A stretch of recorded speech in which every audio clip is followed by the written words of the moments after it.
Welcome to Middle Age Can Be Your Best Age, the show designed to help make middle age your prime time of life by defying the notion that once you reach 40, 50, or even 60 years old, your crowning achievements are all behind you. Regardless of whether you're just approaching 40 or are firmly entrenched in your middle years, it's time to launch your very own personal journey toward a joyful and purpose-filled second half of life. Each week, host Roy Richards, an expert on midlife renewal and author of A Midlife Challenge, Wake Up, will discuss the challenges common to middle age and help guide you to a brighter tomorrow. Now, here's Roy. Well, hello, and welcome to this week's edition of Middle Age Can Be Your Best Age. You know, there's a silent epidemic that's ravaging America, and no, I'm not talking about coronavirus. What I'm talking about is our near constant state of anxiety. And according to the World Health Organization, the United States is the most anxious nation on earth. Now, that doesn't make a ton of sense to me, given the material advantages and quality of life advantages we have compared to those people in third world countries. But currently, a full 40 million Americans, and that's 1 in 5 of us, is diagnosed with an anxiety disorder. And a new AP poll reveals that for the second year in a row, 2 of every 3 Americans say they are extremely or somewhat anxious. And even our children aren't spared, with reported rates of anxiety steadily increasing, both for our year after year, both for our young children and our teenagers. And beyond robbing those of us who are anxious of the joy of peaceful, stress-free living, sustained anxiety can contribute to serious, even fatal consequences. Think about it. Feeling anxious and overwhelmed is our body's warning sign, and when we choose to ignore it, that's where the trouble starts. Anxiety can paralyze our thinking, decision-making, and can lead to alcohol and or drug abuse, and in extreme cases, it can damage our physical health, maybe increasing the risk of a stroke or a heart attack. And as my first guest today, psychologist and author Paul Napper presents it, our accelerated 24/7 lifestyles, always-on technology, and ever-increasing career demands have created a tsunami of overwhelm and anxiety. As he puts it, as individuals, we've lost our agency, the ability to take charge of our lives, deal with stress, and act as an effective agent for ourselves. And think about it, if you're not an agent for yourself, who are you going to turn that responsibility over to? So have you taken time out to decide what you really want out of life and how you're going to get there? And Dr. Napper and his co-author, Dr. Rao, Dr. Napper is here today to help us counter anxiety and take control of our lives. In fact, they've co-authored a book, that's Anthony Rao, the other author, on the subject titled The Power of Agency, the 7 Principles to Conquer Obstacles, Make Effective Decisions, and Create a Life on Your Own Terms. And here is Dr. Napper's qualifications. He leads a management psychology practice where he helps leaders increase their effectiveness. His client list includes Fortune 500 companies, nonprofits, universities, and startups. And he launched his career as a Wall Street analyst working with J.P. Morgan in New York City, and he held an advanced fellowship during his 3-year academic appointment at Harvard Medical School. And his co-author, Dr. Anthony Rao, Ph.D., is a clinical psychologist and cognitive behavioral therapist. And for 20 years, he was a pediatric psychologist at Boston's Children's Hospital and an instructor at Harvard Medical School. And he opened his private practice in 1998. And hello, Dr. Napper. We're indeed honored to have you here with us today at Middle Age Can Be Your Best Age. Well, thanks very much, Roy, for the nice introduction. And it's a pleasure to be here today. I'm really looking forward to talking with you. Well, if we may, I'd like to start our discussion with a definition. What exactly do you mean by agency, and why does it matter? You know, what we like to say is agency is probably one of the most important things that you've never heard of, because most people, when they hear the word agency, think advertising agency or government agency. Agency is, in this context, is our capacity as human beings to make sense of our environments, to act on those environments after making good decisions. So it is our capacity essentially to move forward in our lives and to use all of our faculties, our mental faculties, our emotional faculties, to make decisions, to make judgments, and then act on those decisions. And so when we talk about epidemic levels of anxiety, one of the things that's interrupted, as you so well said in your introduction, is our capacity to think for ourselves, our capacity to reflect and make judgment calls that allow us to move forward in our lives. And then we sit around and complain that somebody else is making us do something or is making our lives miserable when we haven't really made the decision ourselves on what we're going to do. We've just followed the herd.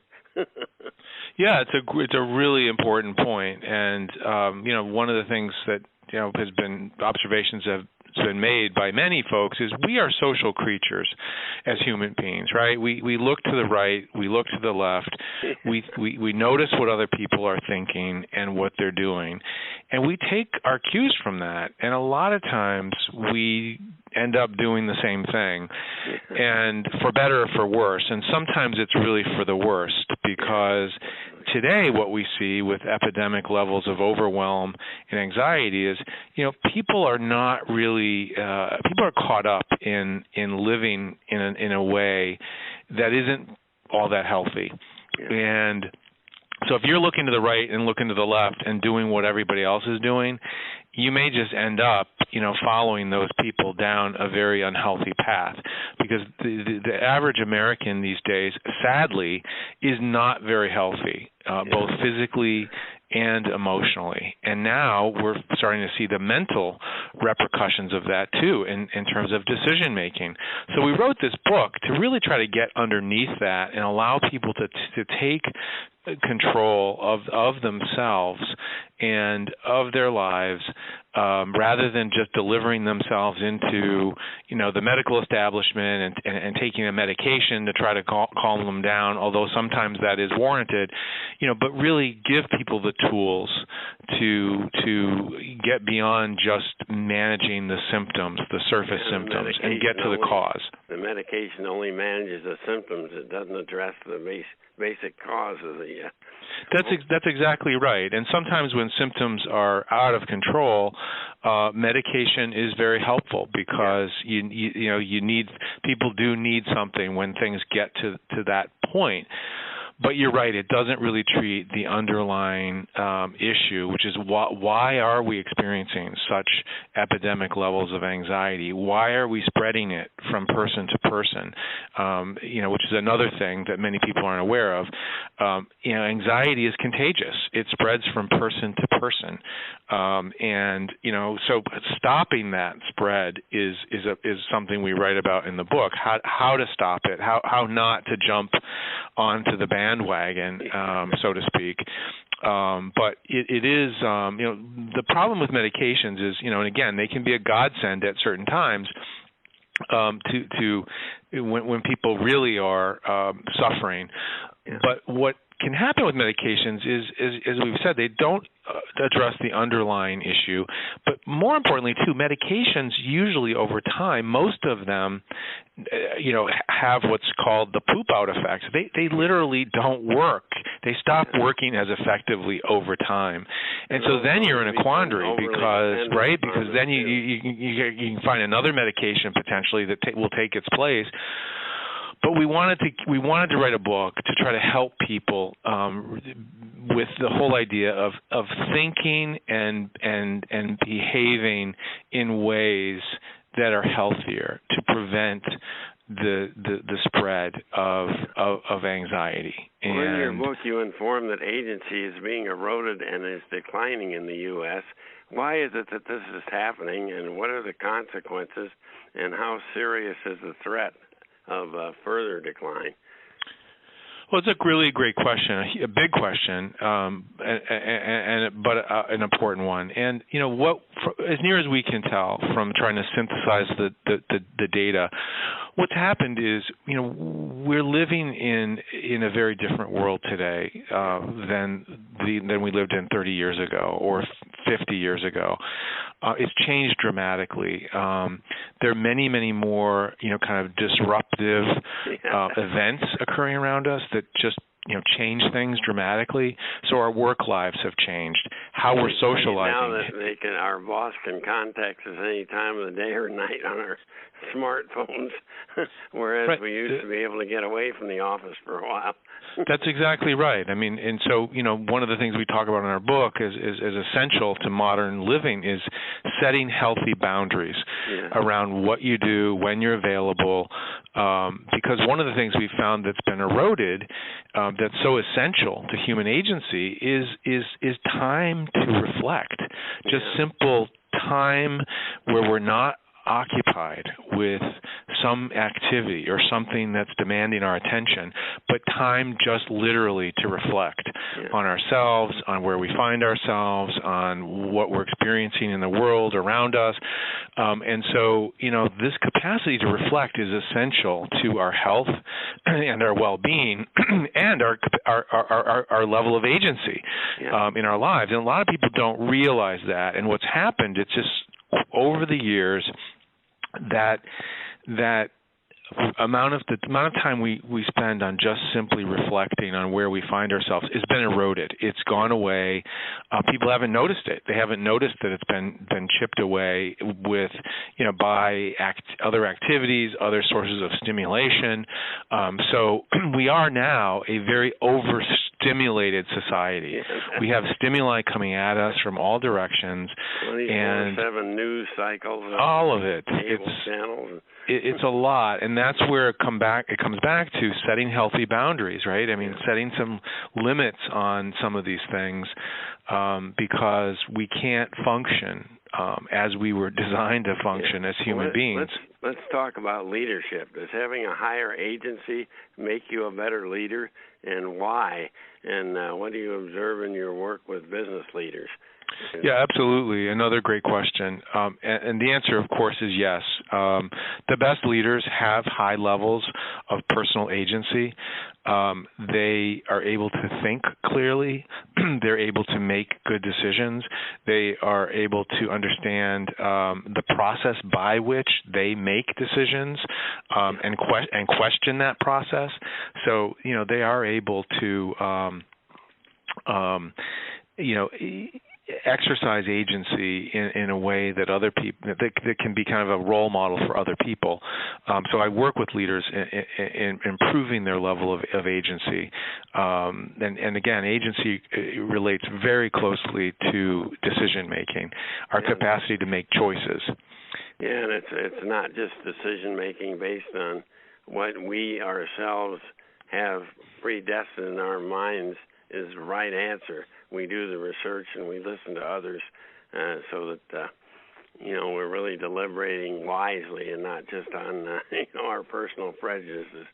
That's exactly right. And the best leaders are able to check their biases, because we all have them as people. We all have various biases that we operate with, or another word for it is our blind spots. And we all have blind spots. Yeah, it's inevitable, but we can work with other people to help us with those blind spots. Well, let's get down to where the rubber meets the road, how to improve our own agency. The subtitle of your book is The 7 Principles to Conquer Obstacles, Make Effective Decisions, and Create a Life on Our Own Terms. And will you please identify for our listeners what the 7 principles are, along with a brief explanation of what each principle means? I know that's covered in detail in your book. Yeah, absolutely. I'll try to be brief and just but there's seven things that we have distilled down that really are most helpful to focus on in building higher levels of agency in your life. The first one is called control stimuli, and this is simply monitoring and managing the amount of information, the amount of stimuli that you allow to enter into your brain. Get rid of those distractions. Set healthy boundaries around your consumption of digital information, particularly social media, and keep your mind free and clear of erroneous and destructive information. That's out for those tweets. Right. Those emotional tweets, that get you all hot and bothered. The second principle we call associate selectively. Associate selectively is simply about paying attention to the company you keep. Are you around people who are supportive, who encourage you to be at your best, who also check your worst impulses and can confront you when you do or say something stupid? So the people you surround yourself with largely determine the quality of your life. Yeah, that's for sure. The third principle we call move. Now, this is a little bit of a misnomer because it's not just about physical movement, but movement is very important. Move is about paying attention to your physical body. It's monitoring how you eat, how much you're sleeping, how much you're resting, how much you're exercising and moving about in your life. And we're designed to move. We also need to eat healthy food, and we also need to sleep. And the average American is actually sleep deprived, which is really problematic because it introduces the possibility for long-term health problems and also affects decision making. Yeah, it's pretty tough to make a good decision consistently if you're in a 80-pound overweight body. Well, and if you're sleep deprived also, which so many of us, increasingly are. Yeah. The fourth principle we call position yourself as a learner. And positioning yourself as a learner simply means, actively position yourself to learn. So to keep yourself open to new information, to new ideas, and taking those ideas in, and whether it's through reading, whether it's through talking with other people, whether it's just through observing from your life experience, trying to keep an open mind and seeking to learn each and every day. Yeah, we could use a lot more of that learning in the politics of America today. Absolutely, it's very important for us to learn from other people, and part of that is not judging. We judge very quick. We tend to judge very quickly, when in fact keeping an open mind and listening, more intently to what other people are saying and try to understand what it is they're talking about, it can be enormously helpful. The fifth principle we call manage your emotions and your beliefs. This is probably the most challenging for everyone. We are primarily emotional creatures as human beings. Managing our emotions can be very challenging for us, and managing our beliefs sometimes is equally challenging. Including fear. Of course, yeah. When fear enters into the picture, it really can derail us. It can kind of derail our decision-making skills. We also talk about updating beliefs, and we contrast values, our own personal values, with our personal beliefs. A lot of times people see those as the same when they're not exactly the same. Typically our values are things that are enduring, that don't change much over time. And typically we have a set of core values that's small, that may be 5 or 6 or 8 things. We have beliefs on a number of topics, and those beliefs are meant to be updated as we learn more, as we get more information. The world is changing so rapidly. We better be open to learning new That's things. exactly right. No, great point. And when our beliefs are more in accordance with reality, our lives actually work better. So it's important. So the sixth principle is called check your intuition. Now this is an interesting one. We basically talk about intuition being one of the more important of our human qualities, in that, especially for you ladies out there. Women tend to be more their intuitive skills tend to be a bit better developed, but we talk about this in the book. most of our decisions actually get made through our intuition, through the use of our intuition, whether we know it or not. Yeah. And so we believe this is a very important part of what it is to be a human being, and because of the way intuition affects us. So we talk about how to develop your intuitive skills more fully, how to use your intuition, when to use it, when not to use it. Yeah. You can't use it all the time, but there's a lot of good examples in there about how intuition is used, how it's been successfully used by leaders and various people. And so intuition, we call it check your intuition because it has a dual meaning. It's basically check in with your intuition, but at the same time, keep your intuition in check, meaning use it wisely, use it in the right circumstances. Sure it's in accordance with reality. Exactly. Well, and a lot of times this leads to the final principle, which we call deliberate, then act. Yeah. Deliberate, then act is about act is such a failure in so many people. They deliberate constantly, but they can't seem to, because of fear or whatever, they don't actually take the action. So you take all the steps necessary, and then you got to follow through and act, or really the whole thing is kind of worthless. Well, it's very important at point, and the anxiety plays the current level of anxiety in our culture plays into this, because when we're anxious, we generally don't have a high level of confidence. Yeah. And when we're underconfident, we're often hesitant to take action.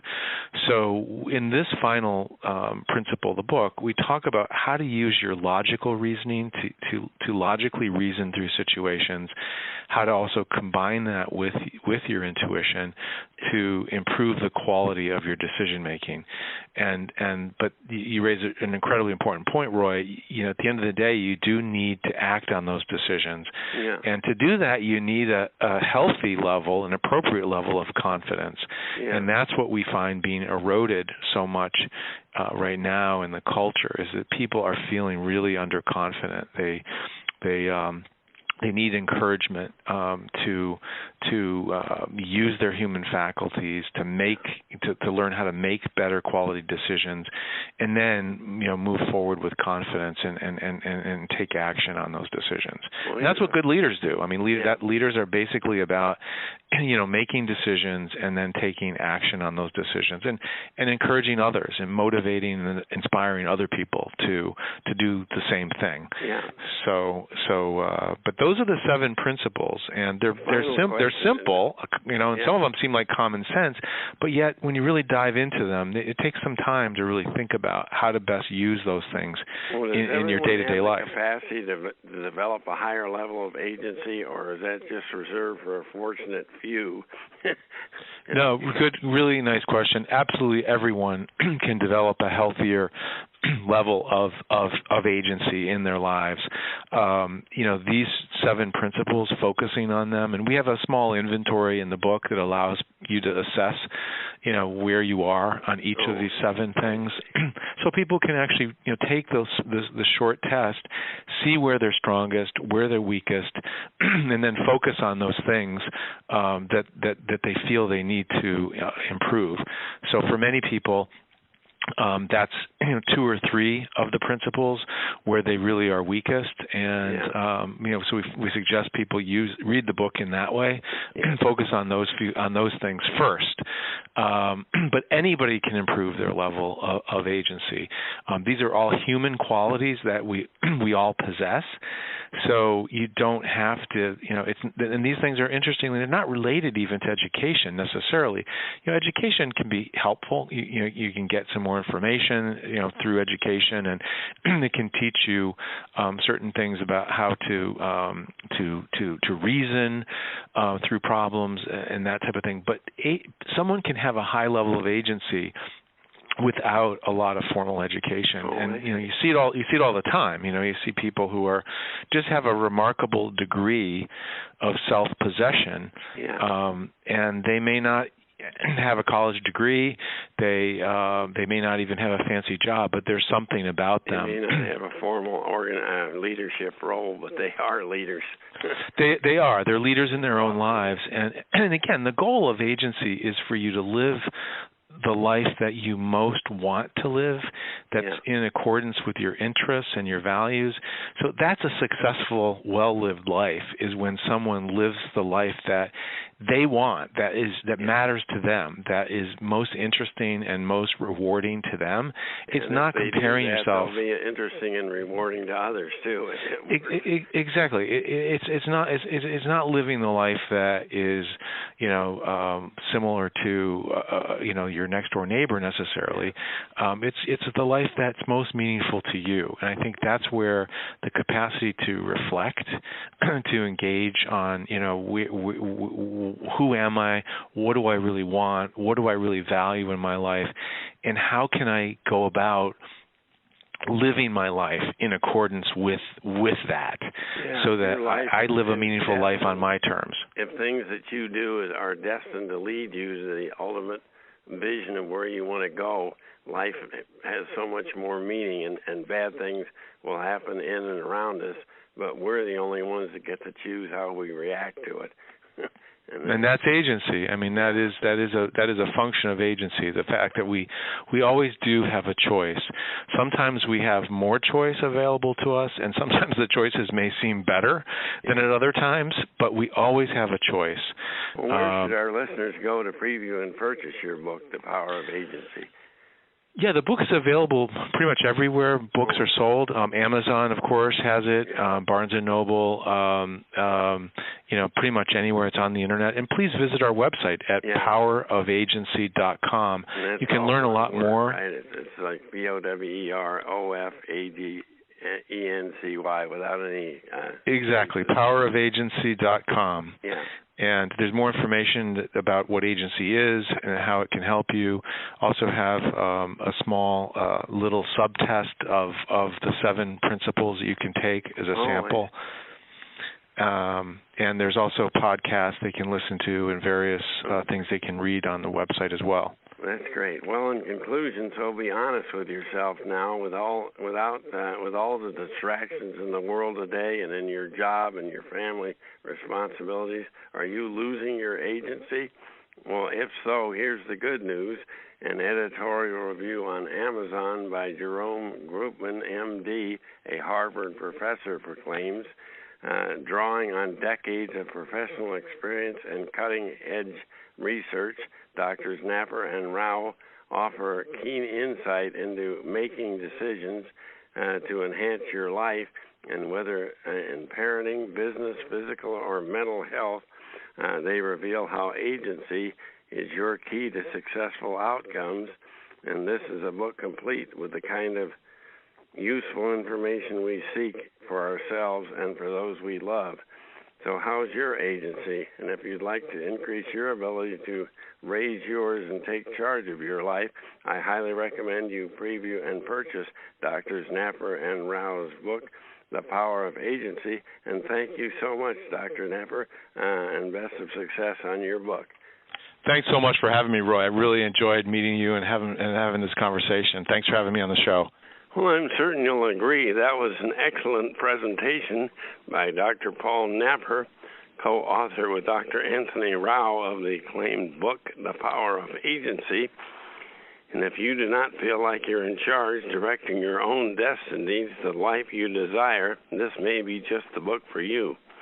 But here's the next question. In your 40s or 50s, once you feel like that you're the primary agent of your future, what's the next step? To close today's program, I've got an option for you to consider.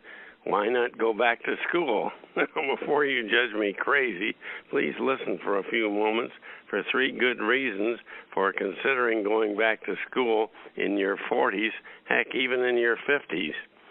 These ideas are summarized from a Sunday, February 23rd, 2020 article by Eric Tittner in the Job Network section of our local newspaper, the Des Moines Register. So are you presently in your 40s, even in your 50s, and are thinking about making a career change, perhaps even a lifestyle or life change? Well, according to the article, here are 3 good reasons why more education may be a wise choice for you. Number 1, the chance for new opportunities. This one's fairly obvious. If today's rapidly shifting and uncertain economy and work environment, in that environment, long-term stability and info and skills you learned 20 or 30 years ago may longer be considered current and relevant. Stability these days is more often the stuff of dreams, not of reality, unfortunately. By choice or out of necessity, you may face the requirement of a new job search at middle age. No fun if your skills are seen by potential employers as outdated. And however strong your professional network, age can sometimes be seen as a limiting factor to new employment, especially if you're seeking a position at the upper rungs of the career ladder, not a startup position at the very bottom. And a good way to open doors to new opportunities is to continue your education, either in your current field or in a new one that you'd like to transition into. Having a fresh and current set of learning credentials can really bolster a resume filled with older dates, accomplishments, and skill sets, and help you stand out from the job-hunting crowd. You will show hiring managers, human resources personnel, and potential recruiters that you are willing to do whatever it takes to enhance your value to your employer and to keep up to date. And oh, by the way, you stand to learn a thing or two, not to mention bolster your self-confidence by this additional schooling. Clearly, that's a win-win proposition. And here's reason number 2, you'll stay viable and current. The truth of the matter is, and you and I know it, the world is moving faster than it ever has with technology, online culture, and just the way things are, making it harder than ever to keep up. And after 50, even in your late 40s, the struggle to stay up to date is all too real. Face it, it can be a real battle just to keep from fading into irrelevancy and obsolescence, especially when you feel like younger generations are not only catching up, but starting to pass you by. And I always feel that way when I talk to my son about the computer. Going back to school and learning a new thing or two can help stem the tide and can keep you on the cutting edge, and that can be a great confidence and morale booster. It also can help you earn the respect of the younger generation. And here's the third reason. Knowledge is its own reward. I know that sounds simple-minded, but it's so very true. As we grow older and our parental responsibilities and career development obligations fade, we often become more able to see the things that really matter in our lives. Ain't that the truth? And it's been said, and at middle age and beyond, I'm certain a lot of us would agree that learning is a lifelong pursuit. I hope you feel that way. As you and I accumulate new knowledge, it increases our ability to appreciate the world, humankind, and our place in it, and what we can do to contribute to the overall welfare. Our minds continue to grow and mature, and we learn more about the needs of others and the needs of society. I think we can agree with the article's author, Eric Tittner, that perhaps the best reason for going back to school is simply for the pure joy of expanding our comprehension and our personal horizons. And the self-confidence and pride that comes along with accumulating new information, new knowledge and skills on their own, even if it's not tied directly to obvious and immediate career success. They're valuable gifts on their own. And before I go, here's the good news. I'm sure most of you know about this. Consider all the more affordable and the new options for flexibility in going back to school, and know you won't need to pack up your family and move back on campus. There are so many great options for online learning, including some of the same professors that you would interact with on campus. There's also an ever-expanding growth of opportunities for evening and weekend learning. And also consider in your late 40s and 50s, your offspring are leaving home to begin their own college education, start their families, or launch their own career. And what a great option for you as an empty nester, or launch your own education, as you can afford and fill up your time. And it'll be great to be studying along with your absent offspring. So are you nearing or already past the halfway point in life? Well, I suggest you may wish to contemplate a return to the classroom, virtual or otherwise, to help project you into the second half of your dreams. And remember this, you are doing so for yourself, and you do not need to bring a report card home to your parents for their review.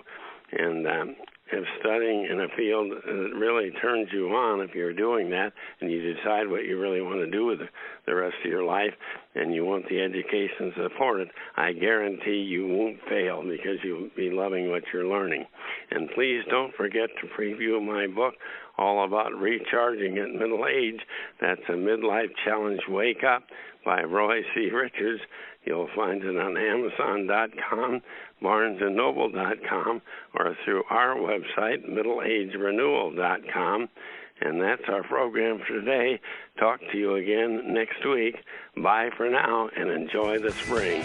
You've been listening to Middle Age Can Be Your Best Age, hosted by Roy Richards, an expert on midlife renewal and author of both A Midlife Challenge, Wake Up, and Wake Up, Captain and Crew, Restart Your Engines. You can learn more about Roy and his Middle Age Renewal Training System by visiting his website, MiddleAgeRenewal.com.